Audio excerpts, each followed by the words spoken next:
তো সাংবাদিক বন্ধুদের আমার নমস্কার। আজকে আমরা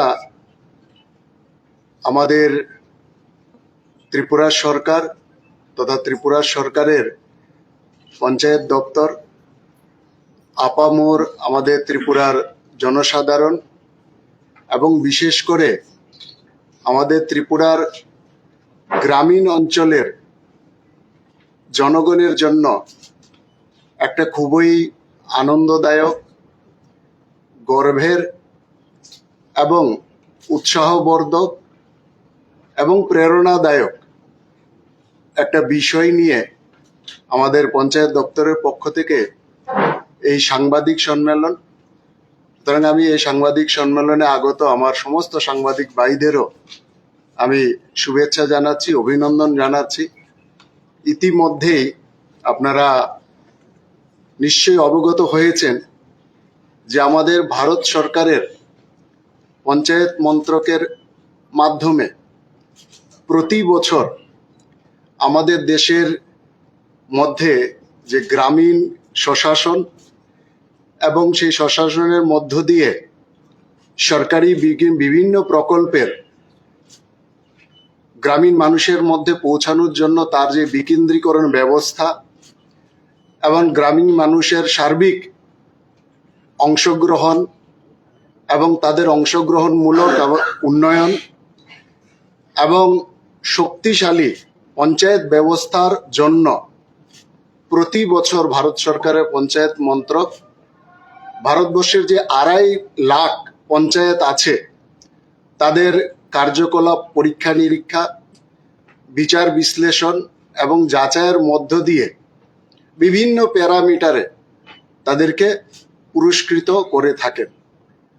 সেই ক্ষেত্রে আমাদের ত্রিপুরা রাজ্য সেই প্যারামিটারে এবারও জাতীয় স্তরে উজ্জ্বল সাফল্য আমরা অর্জন করেছি।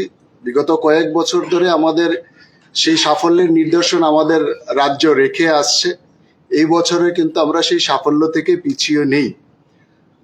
জাতীয় স্তরেও এই বছর আমরা 3টি মর্যাদাপূর্ণ আমরা জাতীয় পুরস্কারে পঞ্চায়েত মন্ত্রক দ্বারা যে পুরস্কার বিতরণ অনুষ্ঠান গত 3 জুন 2026 দিল্লিতে অনুষ্ঠিত হয়েছিল, সেখানে আমাদের ত্রিপুরা থেকেও আমরা 3টি জাতীয় পুরস্কার আমরা সেখানে অর্জন করেছি। আমার সেই যারা পুরস্কার প্রাপক আছেন তারা আমার এই সঙ্গে আজকে এখানে উপস্থিত আছেন। জাতীয় স্তরে আমাদের সিপাহীজলা জেলা পরিষদ নানাজি দেশমুখ সর্বোত্তম পঞ্চায়েত সতত বিকাশ পুরস্কার অর্থাৎ বেস্ট ডিস্ট্রিক্ট পঞ্চায়েত বিভাগে প্রথম পুরস্কার এই বছর আমাদের সারা ভারতবর্ষের মধ্যে আমাদের সিপাহীজলা জেলা অর্জন করেছে। মাননীয় জেলা সভাধিপতি এখানে উপস্থিত আছেন, আমি ওনাকে অসংখ্য ধন্যবাদ জানাই এবং জেলা পরিষদের সমস্ত সদস্য এবং যারা আমাদের কর্মকর্তারা আছেন সবাইকে আমি অসংখ্য ধন্যবাদ জানাই এবং কৃতজ্ঞতা জ্ঞাপন করছি। ঊনকোটি জেলার কাঞ্চনবাড়ি গ্রাম পঞ্চায়েত দীনদয়াল উপাধ্যায় পঞ্চায়েত সতত বিকাশ পুরস্কার, তার মধ্যে হেলথলি পঞ্চায়েত এই বিভাগে প্রথম পুরস্কার অর্জন করেছেন আমাদের কাঞ্চনবাড়ি গ্রাম পঞ্চায়েত। সেই গ্রাম পঞ্চায়েতের মাননীয় প্রধান শিউলি ভট্টাচার্য মহোদয়া এখানে আমাদের সঙ্গে উপস্থিত আছেন। ওনাকে এবং ওনার পঞ্চায়েতের সমস্ত জনপ্রতিনিধি এবং পঞ্চায়েতের সমস্ত কর্মকর্তাদের আমি তার জন্য ধন্যবাদ জানাচ্ছি, শুভেচ্ছা জানাচ্ছি, অভিনন্দন জানাচ্ছি। তৃতীয় পুরস্কারটি হচ্ছে আমাদের পশ্চিম ত্রিপুরা জেলার যে বৈকুণ্ঠপুর গ্রাম পঞ্চায়েত, সেই গ্রাম পঞ্চায়েত দীনদয়াল উপাধ্যায় পঞ্চায়েত সতত বিকাশ পুরস্কার, তার মধ্যে যে ওমেন ফ্রেন্ডলি পঞ্চায়েত এই বিভাগে আমাদের তৃতীয় স্থান অর্জন করেছেন আমাদের এই পঞ্চায়েত এবং তার আমাদের যে বিএসির মাননীয় চেয়ারম্যান সুনীল দেববর্মা মহোদয় আমাদের মধ্যে এখানে উপস্থিত আছেন। এই 3টি পুরস্কারের মাধ্যমে আমাদের ত্রিপুরা সার্টিফিকেট মেমেন্টোর পাশাপাশি আর্থিক পুরস্কারও আমরা সেখানে অর্জন করেছি। সিপাহীজলা জেলা পরিষদ প্রথম পুরস্কার বাবদ 5 কোটি টাকা পুরস্কার সিপাহীজলা জেলা পরিষদ পাচ্ছেন।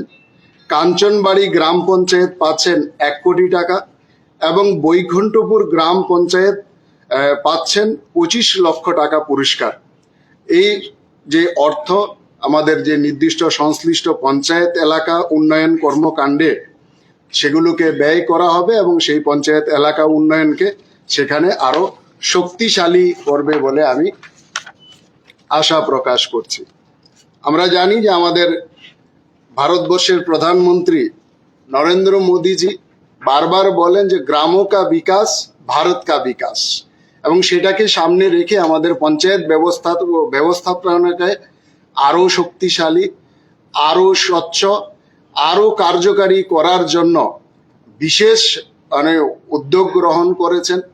ওনার দূরদৃষ্টি সম্পন্ন নেতৃত্বে আমাদের এই যে ব্যবস্থাপনা, সেই ব্যবস্থাপনাটাকে সম্পূর্ণভাবে মূল্যায়ন করা হয় পঞ্চায়েত অ্যাডভান্সমেন্ট ইন্ডেক্স, মানে সংক্ষেপে আমরা যাকে পাই বলি। এই বছর পাই 0.1, তার মাধ্যমেই কিন্তু এই ধরনের পঞ্চায়েতগুলোকে মূল্যায়ন করা হয়। গত বছর পাই 1 ছিল, এই বছর পাই 2.0। এটা একটা অত্যন্ত গুরুত্বপূর্ণ ভারত সরকারের সূচক, যার মাধ্যমে আমাদের দেশের যে 2.5 লক্ষ গ্রাম পঞ্চায়েত আছে সেই গ্রাম পঞ্চায়েতের সামগ্রিক উন্নয়ন, সেই গ্রাম পঞ্চায়েতের সুশাসন, সেই গ্রাম পঞ্চায়েতগুলোর পরিষেবা প্রদান, সেখানকার সামাজিক ন্যায়, সেই গ্রাম পঞ্চায়েতগুলোর স্বাস্থ্য, শিক্ষা, সেখানকার পরিবেশ, সেখানকার নারী ক্ষমতায়ন, জীবিকা উন্নয়ন ইত্যাদি বিভিন্ন বিষয়ে এই পায়ের মাধ্যমে কিন্তু সেখানে মূল্যায়ন করা হয়।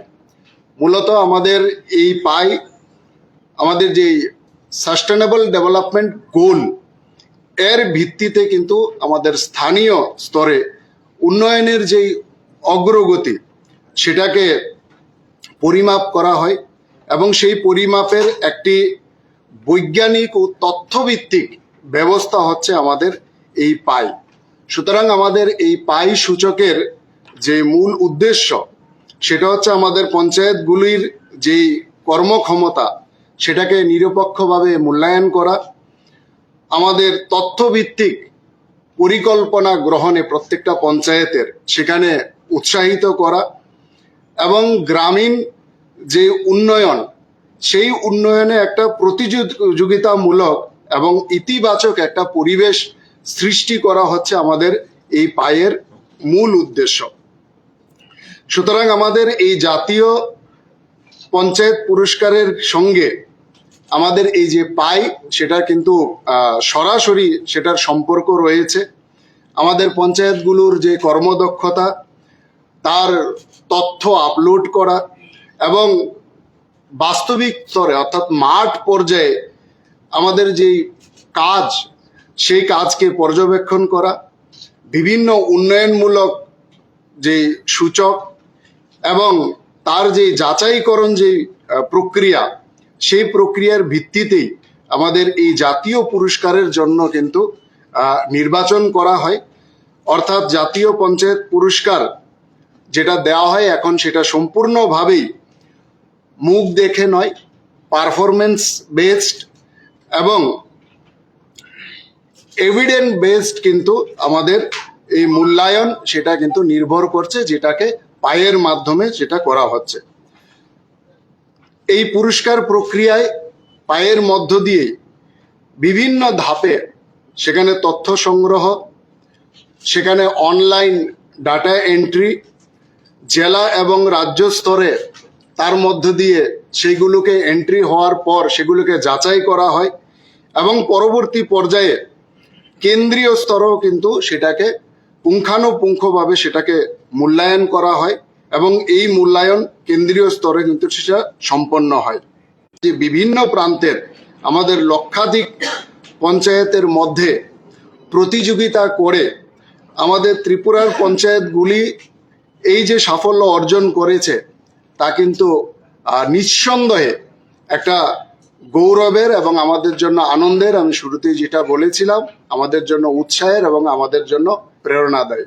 সুতরাং তার জন্য আমাদের রাজ্যের মাননীয় মুখ্যমন্ত্রী অধ্যাপক ডক্টর মানিক সাহাকে আমি ধন্যবাদ জানাবো, অভিনন্দন জানাবো, কারণ ওনার নেতৃত্বে এবং সময়ে সময়ে আমাদের পঞ্চায়েত দপ্তরের মাধ্যমে কি কি কাজ হচ্ছে সেগুলো খোঁজ খবর নেওয়া এবং ওনার মার্গদর্শন সময়ে সময়ে সেটাই কিন্তু আমাদেরকে এই সাফল্য অর্জনের ক্ষেত্রে আমাদের কিন্তু অনেক বড় পাথর। সে কারণে ওনাকে আমি ধন্যবাদ জানাবো, কৃতজ্ঞতা জ্ঞাপন করব। আমরা জানি যে পায়ের যে দ্বিতীয় ধাপে আমাদের ত্রিপুরা, সেখানেও কিন্তু গোটা দেশের মধ্যে সাফল্য অর্জন করেছে। আমাদের দেশের মধ্যে সর্বাধিক সংখ্যক যে ফ্রন্ট রানার পঞ্চায়েত যে পায়ের মাধ্যমে বিবেচনা করা হয়, সে ফ্রন্ট রানার পঞ্চায়েতের মধ্যেও আমাদের ত্রিপুরা রাজ্য বিশেষ স্বীকৃতি সারা দেশের মধ্যে পেয়েছে। প্রায় 80% পঞ্চায়েত আমাদের ত্রিপুরা রাজ্যের ফ্রন্ট রানার শ্রেণীতে কিন্তু স্থান লাভ করেছে সারা ভারতবর্ষের মধ্যে। আমাদের সিপাহীজলা জেলার যুগল কিশোর ভিলেজ কমিটি সমগ্র দেশের মধ্যে পায়ে প্রথম স্থান অর্জন করেছে। দেশের 2.5 লক্ষ পঞ্চায়েতের মধ্যে যুগল কিশোর নগর ভিলেজ কমিটি আমাদের প্রথম স্থান অর্জন করেছে। সেটাও কিন্তু আমাদের সারা দেশের নিরিখে একটা বড় সেখানে সাফল্য।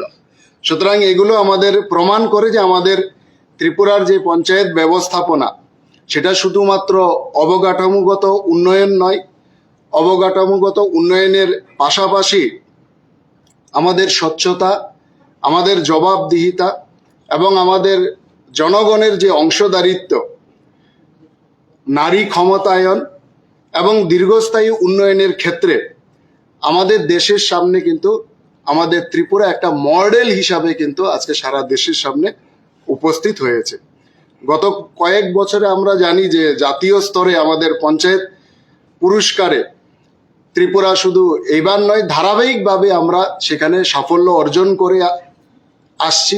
যেই সাফল্য আমাদের আত্মবিশ্বাসকে কিন্তু আরো বৃদ্ধি করছে, কাজের ক্ষেত্রে আমাদেরকে আরো উৎসাহিত করছে। গত বছর আমরা ত্রিপুরায় 7টি জাতীয় পুরস্কার আমরা অর্জন করেছি। সেখানেও আমরা প্রায় 10 কোটি টাকা আমরা পুরস্কার মূল্য হিসাবে আমরা সেখানে লাভ করেছি।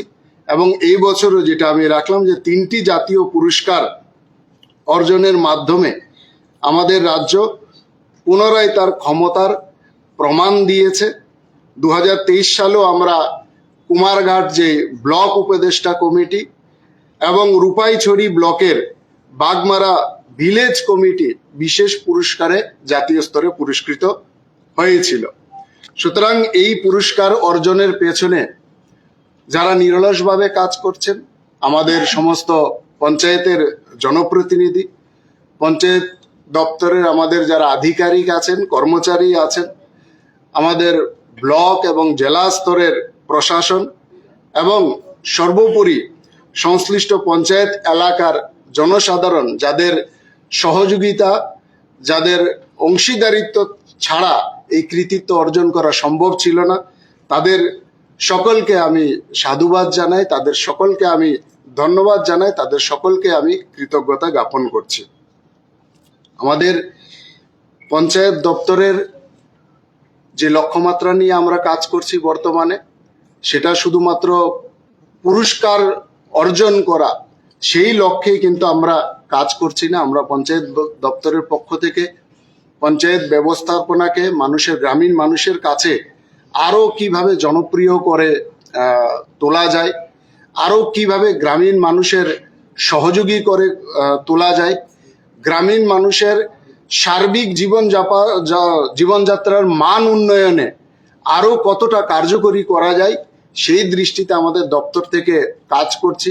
সুতরাং পঞ্চায়েত ভবনগুলোর আধুনিকীকরণ থেকে শুরু করে নতুন পঞ্চায়েত ভবন নির্মাণ থেকে শুরু করে সেই সমস্ত পঞ্চায়েতকে কম্পিউটারের ব্যবস্থা, সমস্ত পঞ্চায়েতগুলোকে ইন্টারনেটের সাথে যুক্ত করা এবং বর্তমানে আমরা সমস্ত পঞ্চায়েতগুলোকে যাতে স্মার্ট পঞ্চায়েতে রূপান্তরিত করা যায় তার জন্য আমরা উদ্যোগ নিয়েছি দপ্তর থেকে, সেখানে লক্ষ্যমাত্রা নিয়েছি, কাজ করছি।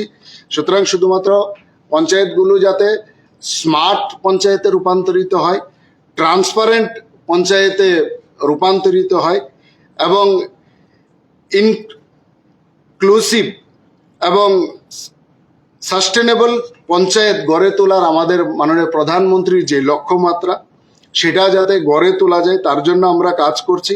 এবং আগামী দিনও আমরা বিভিন্ন প্রযুক্তি নির্ভর পঞ্চায়েত কিভাবে গড়ে তোলা যায় এবং প্রযুক্তি নির্ভর প্রশাসন সেখানে উপহার দেওয়া, তার জন্য এআইয়ের সাথেও পঞ্চায়েতগুলোকে যুক্ত করার পরিকল্পনা এবং এআইয়ের মাধ্যমে কিভাবে সাধারণ মানুষকে সেখানে পঞ্চায়েতে পরিষেবা দেওয়া যায় তার পরিকল্পনা আমাদের পঞ্চায়েত দপ্তরে আছে। বিশেষ করে পঞ্চায়েতের যে বিভিন্ন থিম তার মধ্যে নারী এবং শিশুর উন্নয়ন, তাদের স্বাস্থ্য এবং স্থানীয় যে জীবন জীবিকা এবং সেখানে প্রত্যেকটা পঞ্চায়েত যাতে স্বচ্ছ হয়, পরিবেশ বান্ধব হয়, সেই ধরনের উন্নয়নের মাধ্যমে আমাদের ত্রিপুরা পঞ্চায়েত ব্যবস্থাপনাকে আরো শক্তিশালী করার লক্ষ্যমাত্রা নিয়ে আমরা কাজ করছি। শুধুমাত্র পুরস্কার অর্জনের জন্য নয়, আমাদের পঞ্চায়েতগুলোকে একটা মডেল পঞ্চায়েত হিসাবে সারা ভারতবর্ষের নিরিখে দাঁড় করানো, সেটাই আমাদের লক্ষ্য। সুতরাং আমাদের এই যে সাফল্য, বিশেষ করে পুরস্কার অর্জনের মধ্য দিয়ে, সেটাও গুরুত্বপূর্ণ। সেই সাফল্য আমাদেরকে অনুপ্রেরণা যোগায়, আমরা সেখান থেকে অনুপ্রাণিত হয়ে আরো অধিক কাজ করে আমরা সেখানে প্রেরণা পাই। তাছাড়াও ত্রিপুরা রাজ্যের জন্য এই পুরস্কার প্রদান অনুষ্ঠানের পর আরেকটা সাফল্য আমাদের মধ্যে এসছে। আমাদের যে সম্প্রতি পশ্চিম ত্রিপুরা জেলার বিজয়নগর পঞ্চায়েত, গ্রাম পঞ্চায়েত, সেটাও আমরা 3 তারিখের পরে আমাদের কাছে খবর এসছে। সেই বিজয়নগর পঞ্চায়েত আমাদের জাতীয় ই গভর্নেন্স পুরস্কার, সেখানেও আমরা সিলভার অ্যাওয়ার্ড সেখানে আমরা অর্জন করেছি। তো জাতীয় ই গভর্নেন্স যে পুরস্কার, সেটা কিন্তু আমাদের দেশের একটা অন্যতম মর্যাদাপূর্ণ স্বীকৃতি, যা আমাদের প্রশাসনে এই ই গভর্নেন্স, আমাদের প্রযুক্তির যে কার্যকর ব্যবহার, আমাদের স্বচ্ছতা, জবাবদিহিতা এবং দ্রুত পরিষেবা প্রদান এবং জনবান্ধব শাসন ব্যবস্থাকে নিশ্চিত করার ক্ষেত্রে অসামান্য অবদানের জন্য প্রদান করা হয়েছে আমাদের এই পুরস্কার। বিশেষভাবে আমি উল্লেখ করতে চাই যে এই পুরস্কারটি আমাদের ভারত সরকারের পঞ্চায়েত মন্ত্রক কিন্তু সেই পুরস্কারটি আমাদেরকে প্রদান করেনি। সেই পুরস্কারটি আমাদেরকে প্রদান করেছেন ভারতের কেন্দ্রীয় প্রশাসনিক ব্যবস্থার অন্যতম গুরুত্বপূর্ণ মন্ত্রক, ministry of personnel, public governance and পেনশনসের অধীন department of administrative reforms and public governance কর্তৃক কিন্তু আমাদের এই পুরস্কার আমাদেরকে প্রদান করা হয়েছে। ফলে এই সম্মান শুধুমাত্র আমাদের পঞ্চায়েত ব্যবস্থার সাফল্য শুধু নয়, বরং আমাদের রাজ্যের সামগ্রিক যে প্রশাসনিক উৎকর্ষতার জাতীয় স্বীকৃতি হিসাবে কিন্তু আমরা এটাকে বিচার বিবেচনা আমরা করতে পারি। আমাদের রাজ্য সরকার, আমরা চাই সর্বদা আমাদের যে পঞ্চায়েত ব্যবস্থাপনা, সেই পঞ্চায়েত ব্যবস্থাপনার আধুনিকীকরণ, তার ডিজিটাল সক্ষমতা বৃদ্ধি করা, যেটা আমি আগেও উল্লেখ করেছি। স্বচ্ছ প্রশাসন গড়ে তোলার লক্ষ্যে আমাদের প্রত্যেক জনপ্রতিনিধি এবং পঞ্চায়েত আধিকারিক কর্মচারীরা আমাদের কাজ করে চলেছে এবং আমাদের এই যে জাতীয় স্বীকৃতিগুলো নিঃসন্দেহে আমাদের রাজ্যের একটা অনন্য যে অন্যান্য যে আমাদের পঞ্চায়েতগুলিকে কেউ সেগুলো আমাদেরকে অনুপ্রাণিত করবে। এবং এই লক্ষ্যকে আমরা সামনে রেখে আমরা ইতিমধ্যেই, আমি যেটা বলেছি, 104টি পঞ্চায়েতকে আমরা স্মার্ট পঞ্চায়েত হিসাবে গড়ে তোলার লক্ষ্যমাত্রা নিয়ে আমরা কাজ হাতে নিয়েছি। এবং আগামী দিনগুলোতেও আমাদের পঞ্চায়েতগুলিকে নিজেদের যেই উন্নয়নমূলক কাজ সেগুলো সম্পাদনে এবং জনপরিষেবাগুলো প্রদানের ক্ষেত্রে সহায়ক হবে এই স্মার্ট পঞ্চায়েতগুলো। তো স্বাভাবিক কারণে ভবিষ্যতেও আমাদের ত্রিপুরা পঞ্চায়েতগুলোর উন্নয়ন, তাদের স্বচ্ছতা এবং পঞ্চায়েতগুলোর মাধ্যমে যে প্রযুক্তির ব্যবহার এবং জনসেবার ক্ষেত্রে আরও সাফল্য অর্জন করে আমাদের দেশের সামনে যাতে আমরা একটা আদর্শ মডেল হিসাবে আমরা আত্মপ্রকাশ করতে পারি, সেই লক্ষ্য নিয়েই কিন্তু আমাদের সমস্ত পঞ্চায়েতের যারা জনপ্রতিনিধি আছি এবং আমরা যারা পঞ্চায়েতের আধিকারিকরা আছি, কর্মচারীরা আছি, সেই লক্ষ্যে আমরা কাজ করছি। তো আমাদের এই অপূর্ব সাফল্যের জন্য আমি আবারও আমাদের পশ্চিম ত্রিপুরা জেলার জেলা সভাধিপতি সহ সিপাহীজলা জেলার জেলা সভাধিপতি, আমাদের হেজামারা ব্লকের মাননীয় বিএসি চেয়ারম্যান এবং আমাদের কাঞ্চনবাড়ি পঞ্চায়েতের মাননীয় প্রধান সহ তার গোটা টিমকে আমি অভিনন্দন জানাই, ধন্যবাদ জানাই মাননীয় প্রধানমন্ত্রীকে, ধন্যবাদ জানাই আমাদের রাজ্যের মাননীয় মুখ্যমন্ত্রীকে। আমার বিষয় আজকে এটুকুই ছিল। যদি আপনাদের কোনো প্রশ্ন থাকে আপনারা রাখতে পারেন।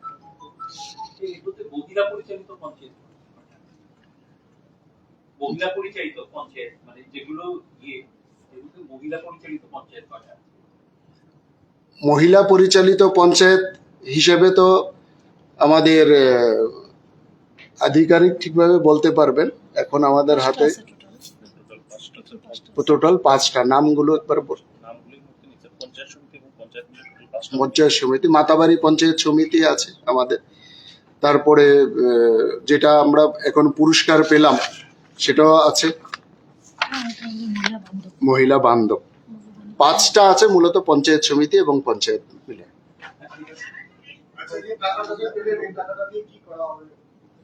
সে টাকাটা দিয়ে পঞ্চায়েতের যে সামগ্রিক যেভাবে আমরা ডেভেলপমেন্ট মূলক কাজ করি সেগুলো করা হয়। সেখানে একটা সুনির্দিষ্ট প্ল্যান করা হয় যে এই টাকাটা দিয়ে, অ্যাকচুয়ালি এই টাকাটা দিয়ে আমরা রিমার্কেবল একটা কিছু, যাতে মানে ওই পুরস্কার প্রাপ্তির টাকা দিয়ে এই কাজটা করা হয়েছে সেটা যাতে রিমার্কেবল হয়, সেই ধরনের আমরা কিছু এক্সট্রা অর্ডিনারি কাজ নেই এই টাকাগুলো দিয়ে।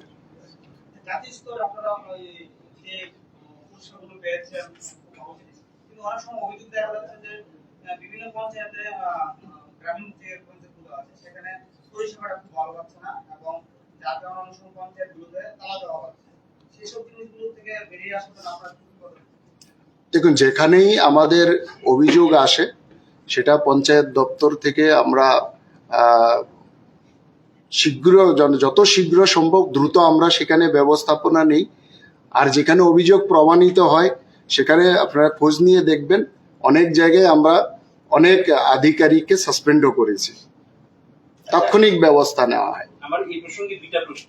প্রথম প্রশ্ন হচ্ছে যে স্মার্ট পঞ্চায়েতের কথা বলছিলেন, স্মার্ট পঞ্চায়েতের মানে ডেফিনিশনটা কি, মানে পরিষেবা কি থাকবে? আরেকটা বিষয় হচ্ছে অমরপুরে গত কয়েকদিন আগে একজন ভিডিও অফিসে খুব ঘটনা ঘটেছে, আপনি নিশ্চয়ই জানেন।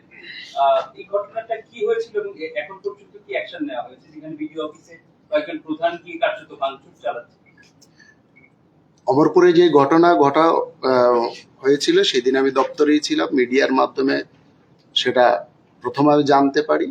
পরবর্তী সময়ে তো অফিসিয়ালি রিপোর্ট আসে, তৎক্ষণাৎ সেখানে ব্যবস্থা গ্রহণ হয়। বর্তমান পরিস্থিতি যারা এই অবাঞ্ছিত ঘটনা করেছেন তাদের বিরুদ্ধে এফআইআর করা হয়েছে এবং ব্যবস্থা গ্রহণ করা হয়েছে। এই ধরনের পরিস্থিতি আমরা কখনোই দপ্তরের পক্ষ থেকে আমরা কখনোই বরদাস্ত করব না। যেখানে যেখানে যে বিষয়গুলো আসছে তৎক্ষণাৎ কিন্তু সেগুলো ব্যবস্থা গ্রহণ করা হচ্ছে এবং যারা ওই ঘটনা ঘটিয়েছে সঙ্গে সঙ্গে কিন্তু তাদের এগেনস্টে এফআইআরও করা হয়েছে। ডিএম পর্যায়ে সেটা তদন্তক্রমে সেটা করা হয়েছে। ভিডিও কিন্তু একটা অভিযোগ আনলেন যে কাজ না করেই টাকা স্যাংশন করে দেওয়া হয়েছে আগের ভিডিওর মাধ্যমে, দুর্নীতির অভিযোগ। মানে এবং আমরা বিশালগড় ব্লকের সেগুলো সাধারণত হয় না, তার জন্য আমরা একটা কমিটিও সেখানে দপ্তরের পক্ষ থেকে সেটাও আমরা তদন্ত করছি। সাধারণত সেটা হয় না, কারণ একটা সারা বছরের একটা ওয়ার্ক প্ল্যান বছরের শুরুতেই তৈরি হয়ে যায় এবং সেটা অনলাইনে আপলোড হয়ে যায়। তার পরিপ্রেক্ষিতে কিন্তু ধীরে ধীরে ওয়ার্ক অর্ডার হয় এবং তার পরিপ্রেক্ষিতে সেখানে কাজ হয়। তো সেখানে ভিডিও নতুন গেছেন, কয়েক মাসও হয়নি, 2 মাস হয়েছে। তো স্বাভাবিক কারণেই সেখানে কি গ্যাপিং আছে সেটা আমরা দপ্তরের পর্যায় থেকে তদন্ত করে সেটা আমরা দেখছি। না, আমি সেটা বলছি না, ভিডিও নতুন গেছেন, আমরা সেটা তদন্ত করে দেখছি। উনি যেটা অভিযোগ করেছেন সেটাও তদন্ত করে দেখছি। আবার যারা অবাঞ্ছিত আচরণ করেছেন তারা কেন করেছেন, তাদের কি বক্তব্য, সেটাও আমরা দপ্তরের পক্ষ থেকে তার রিপোর্ট আমরা নিয়েছি। মানে ফিনান্সিয়াল করাপশনের ব্যাপারটা তদন্ত করছেন, যে রিলেশনটা ভিডিও নিজে করেছেন। করাপশন যতক্ষণ প্রমাণিত না হবে ততক্ষণ তো বলা যায় না করাপশন। বক্তব্য, ভিডিওর বক্তব্য আমরা তদন্ত করে দেখছি। আবার যারা আমাদের জনপ্রতিনিধিরা সেখানে ছিলেন, সবাই প্রধান উপপ্রধান ছিলেন, তাদেরও ভিডিওর বিরুদ্ধে কিছু অভিযোগ ছিল, সেগুলো আমরা তদন্ত করে দেখছি। তো দুটো একসাথে আসলে তারপর আমরা বুঝতে পারবো যে আসল সত্যটা কি, এবং সেই অনুসারে নিশ্চিন্ত থাকুন, সেই অনুসারে যে দোষী হবে তার ইয়েতে ব্যবস্থা হবে।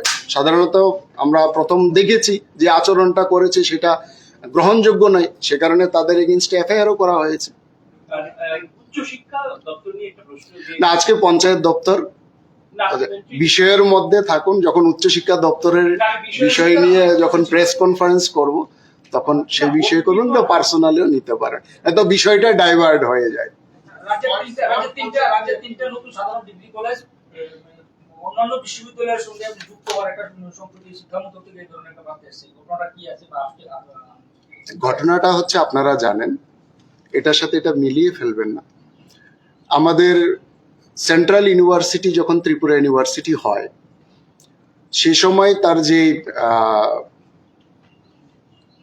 অ্যামেন্ডমেন্ট কিংবা রুলস যেটা হয়েছিল, সেটার মধ্যে একটা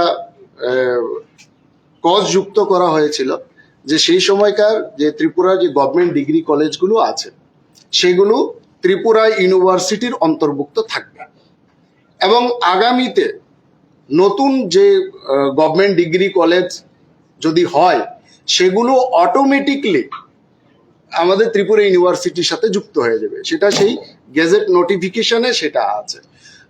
সেই সময় কিন্তু আমাদের স্টেট ইউনিভার্সিটি ছিল না। তার পরবর্তী সময়ে আমাদের স্টেট ইউনিভার্সিটি এমবিবি ইউনিভার্সিটি হয়েছে। তো এমবিবি ইউনিভার্সিটি আমরাও প্রত্যেকে চাই যে এমবিবি ইউনিভার্সিটির ডেভেলপমেন্ট হোক, এমবিবি ইউনিভার্সিটির পঠন পাঠন আরো ভালো হোক, তার গ্রেডেশন আরো ভালো হোক। কিন্তু একটা ইউনিভার্সিটির ন্যাক গ্রেডেশন ভালো করতে হলে তার আন্ডারে কিন্তু কিছু সংখ্যক কলেজ থাকতে হয়। তো বর্তমানে আমরা নতুন কলেজ স্থাপন করছি, কিন্তু সেই নোটিফিকেশন অনুসারে অটোমেটিকলি সেটা ত্রিপুরা ইউনিভার্সিটির আন্ডারে চলে যাচ্ছে। তা আমরা চাইছি যে আমাদের এমবিবি ইউনিভার্সিটিকে আরো স্ট্রেংথেন করা। তো স্ট্রেংথেন করতে হলে আমাদের যে নতুন কলেজগুলো সেগুলোকে আমরা চাইছি যে এমবিবি ইউনিভার্সিটির আন্ডারে সেগুলোকে আনা হোক। কিন্তু যতক্ষণ পর্যন্ত আমাদের পার্লামেন্টে অ্যামেন্ডমেন্ট না আনা হচ্ছে সেই রুলসের এগেনস্টে, ততক্ষণ পর্যন্ত আমরা সেটা পারছি না, কিংবা আমাদের কেন্দ্রীয় সরকারের শিক্ষা মন্ত্রক যদি অনুমোদন না দেয় সেটা আমরা কিন্তু পাচ্ছি না। তো আমরা যখন আমাদের কাকরাবন, করবুক এবং আমবাসার কলেজ যখন আমাদের ঘোষণা হয়, তখনই আমাদের উচ্চশিক্ষা দপ্তর থেকে কেন্দ্রীয় সরকারের কাছে আমরা আবেদন জানিয়েছি যাতে তারা যাতে অনুমতি দেয় যে আমরা আমাদের স্টেট যে ইউনিভার্সিটি সেই ইউনিভার্সিটির আন্ডারে যাতে আমরা এই কলেজগুলোকে নিয়ে আসতে পারি। সেই আমাদের আবেদন মূলে তারা স্বীকৃতি দিয়েছেন, এবং আরেকটা আবেদন নিয়ে আমরা যাচ্ছি। তারপরে আমাদের নলছর যে মহিলা মহাবিদ্যালয় সেটা ঘোষণা হয়েছে, সেটার আবেদন নিয়েও আগামী 9 তারিখ আরো কিছু হায়ার এডুকেশনের বিষয় নিয়ে মাননীয় কেন্দ্রীয় শিক্ষামন্ত্রী আমাদেরকে সময় দিয়েছেন। আগামী 9 তারিখ আমরা একটা ডেলিগেশন হায়ার এডুকেশন ডিপার্টমেন্টের আমরা টিম যাচ্ছি আরো কিছু বিষয় নিয়ে। এখন আমরা নিতে পারবো এমবিবি ইউনিভার্সিটি না, আমরা নিতে পারবো এখন এমবিবি ইউনিভার্সিটির আন্ডারে এই কলেজগুলোকে। হ্যাঁ, আগামী দিনে আরো কিছু কলেজ আমরা চাইছি যে ত্রিপুরা ইউনিভার্সিটি থেকেও কিছু কলেজকে আমরা এমবিবি ইউনিভার্সিটির সাথে যুক্ত করার জন্য চাইছি, যাতে আমাদের এমবিবি ইউনিভার্সিটি বিশেষ করে স্ট্রেংথেন করা এবং সেটাকে আরো ভালো গ্রেডেশনে নিয়ে আসার জন্য। কলেজগুলির শিক্ষক স্বল্পতা দূরীকরণের জন্য নতুন কি করতে পারে? অনেকগুলো অ্যাডভার্টাইজমেন্ট হয়েছে। হ্যাঁ, এখন 200 জনের নিয়োগ প্রক্রিয়া চলছে, ইন্টারভিউ চলছে আমাদের টিপিএসসির মাধ্যমে। আরো 201 জন আমাদের কাছে রেডি আছে, সেটা শেষ হলেই আমরা আবার 201 জনের প্রক্রিয়া আমরা শুরু করব। কিছু ছাত্র বিক্ষোভও দেখা গেছে কয়েকটা কলেজে মানে রিসেন্ট টাইমে, এটা কি আপনি অ্যাড্রেস করেছেন বা দেখুন, সেই বিক্ষোভ অবশ্যই সেটা দেখেছি, আপনাদের মিডিয়ার মাধ্যমেও দেখেছি, আর স্টুডেন্ট প্রতিনিধির সাথেও কথা বলছি। সেখানে বিশেষ করে আমাদের ত্রিপুরা ইউনিভার্সিটির আন্ডারেই আছে সেই কলেজগুলো, সেখানে কিছু আমাদের অ্যাপের মাধ্যমে যেই আপলোডিং ব্যবস্থা ইত্যাদিতে কিছু গড়বড় ছিল, সেই বিষয়ে এখন ভারপ্রাপ্ত অধ্যক্ষ যিনি আছেন, ভাইস চ্যান্সেলর যিনি আছেন, ওনার সাথেও কথা হয়েছে।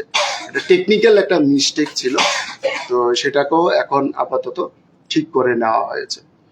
তো সেটা পুরোপুরি আমাদের মধ্যে নয়, কিন্তু উচ্চশিক্ষা দপ্তরের মন্ত্রী হিসাবে সেটাকে যতটা ছাত্রছাত্রীদের স্বার্থে যেটা আর্জেন্ট, যেটা ঠিক করা প্রয়োজন, সেটাকে করা হয়েছে। সেটা একটা টেকনিক্যাল মিস্টেক ছিল। স্যার একটু আপনারা একটু দবেন। আচ্ছা।